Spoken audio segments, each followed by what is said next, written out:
Section 2. Exhortations. The first exhortation, concerning purity.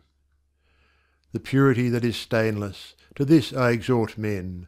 To the purity of the highest I point the sons of light. I exhort also the children of error to the excellent way of purity. For out of purity groweth truth, and they who seek it seek the heavenly light. Ye who are bound, come now and be free. Say not, I am helpless, ye who are enslaved, for the way of emancipation is opened up, yea, even salvation knocketh at your door. Will you choose liberty? Or will ye rather choose to be bound?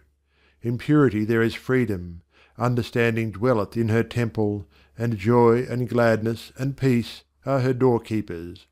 Come then and listen to the exhortation of truth, and having listened, do that which is pure, and doing that which is pure, ye shall know the supreme blessedness. Not in thy acts alone shalt thou find purity. The purity of the highest is not confined to acts. Nor by cutting off thy acts shalt thou become pure, but by cleansing the source of thy acts, even thy mind and heart. For a pure mind cannot commit impure acts, neither can a stainless heart bring forth any unlovely thing. What then defileth, and what maketh clean? The unchaste thought, the impure desire, the selfish inclination, this defileth and bringeth forth darkness and death.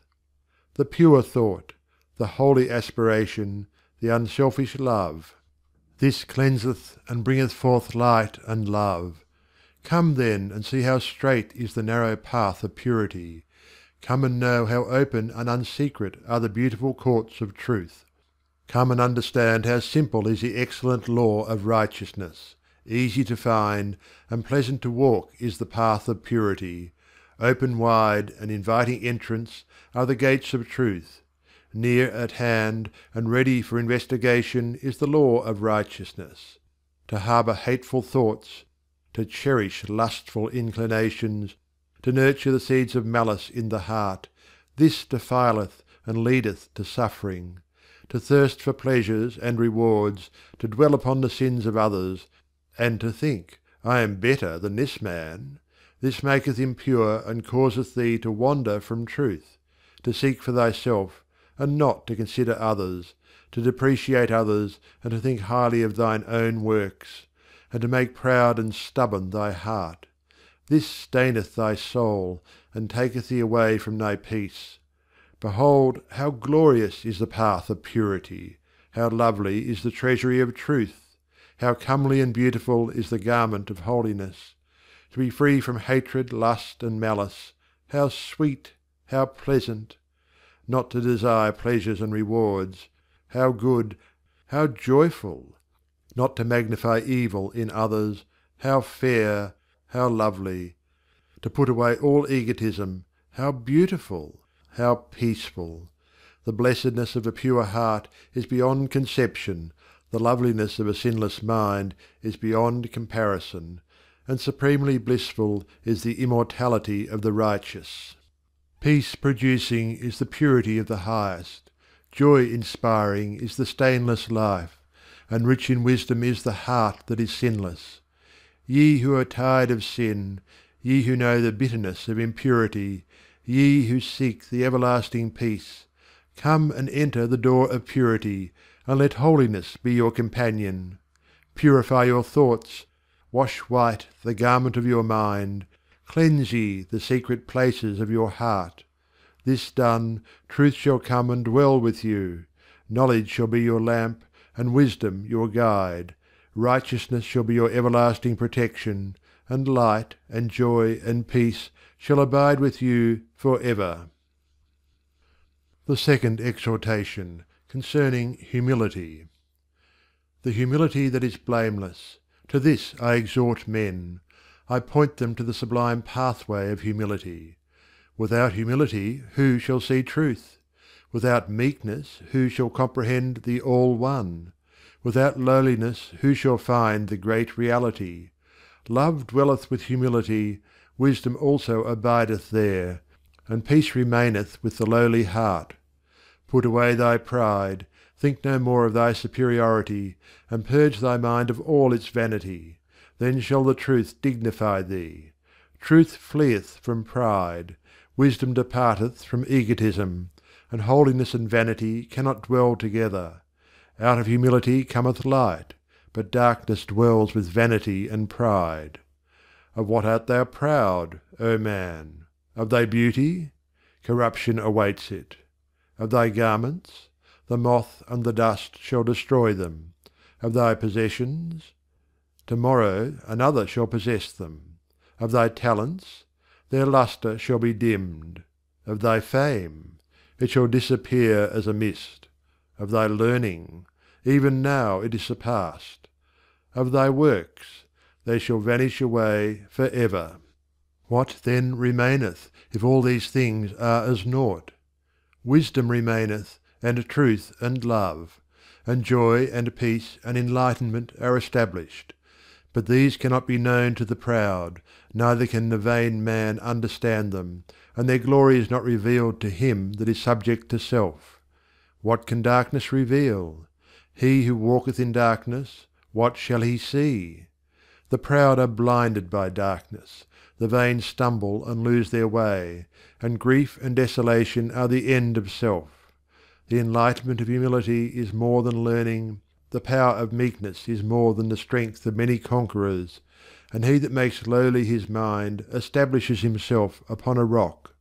How shall the proud stand? They fall of their own weakness. How shall the vain endure? They are as reeds without support. How shall the self-seeking flourish? They are as barren seed blown about and finding no soil. Put on the garment of humility, and thou shalt not fall. Make gentle thy heart, and thou shalt endure as the mountain. Put away self, and thy work shall flourish as seed upon good soil. The arrogant regard themselves as kings, but they are less than serfs. The meek regard themselves as serfs, but they are more than kings. How easily are the proud injured, every day they suffer pain. How often are the vain wounded, weeping and sorrow are their portion. How readily do the selfish suffer deprivation, every day they grieve over that they have lost. There is no pain in humility, meekness destroyeth sorrow. And the pure in heart can suffer no loss. What can a man retain? What endureth? And where dwelleth immortality? The things of the world pass away, and none can hold them.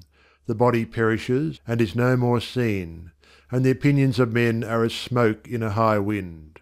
Holiness can be retained, truth endureth, and immortality dwelleth in the sinless heart.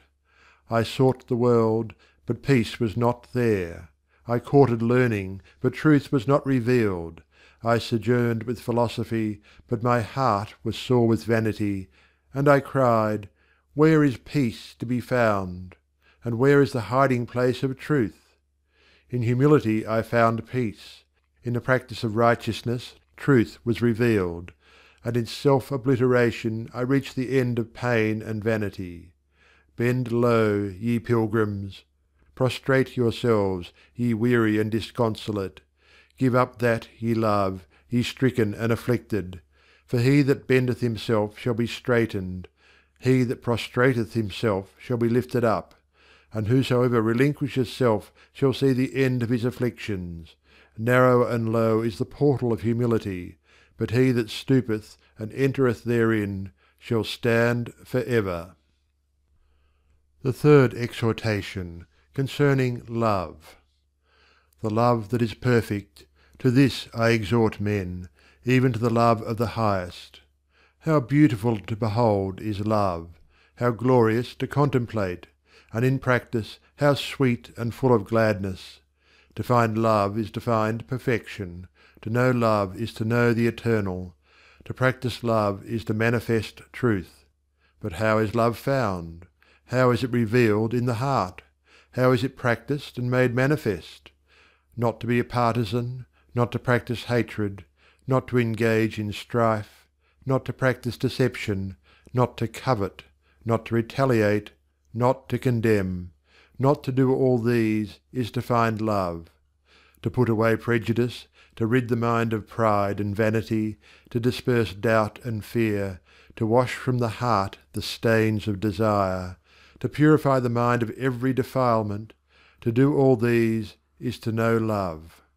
To be always patient, to be supremely calm, to be ceaselessly holy, to be forgiving to the uttermost, and to be equal-minded towards enemies as towards friends, to be all these is to manifest love. Where love is, light is. Where love is not, there is impenetrable darkness. Where love is, life is. Where love is not, there is the deeper death. Where love is, truth is. Where love is not, there is error and confusion. Love changes not, for love is truth. Love sins not, for love is perfect. Love grieves not, for love is the eternal. Love is not subject to birth and death, for love is immortality. How illusory is the world! How fleeting and empty are the pleasures of the world! How real is love! How steadfast and full of peace is the life of truth! How vain are the pursuits of men! How heavy is the weariness of self! But the practice of righteousness is fruitful, and sweet is the peace of truth. He who hath love hath all things. The Master dwelleth in love the great reality abides, and the wonderful peace is only found by love. The purity of the highest is there, the majesty of humility also, and he who adjusts his heart to love is perfect. Seek self, and love shall be withheld from you. Seek love, and lo, it is already with you. Who seeketh enlightenment? Who seeketh truth? Who seeketh love? Let him that seeketh come and say, Open, ye doors of purity. Be closed no more, ye narrow portals of humility. Swing open wide, ye everlasting gates of love. And his voice shall be heard in the innermost places. He shall not cry in vain, nor shall he lose his way, but shall pass through to his everlasting rest. End of Part 3, Section 2. Exhortations.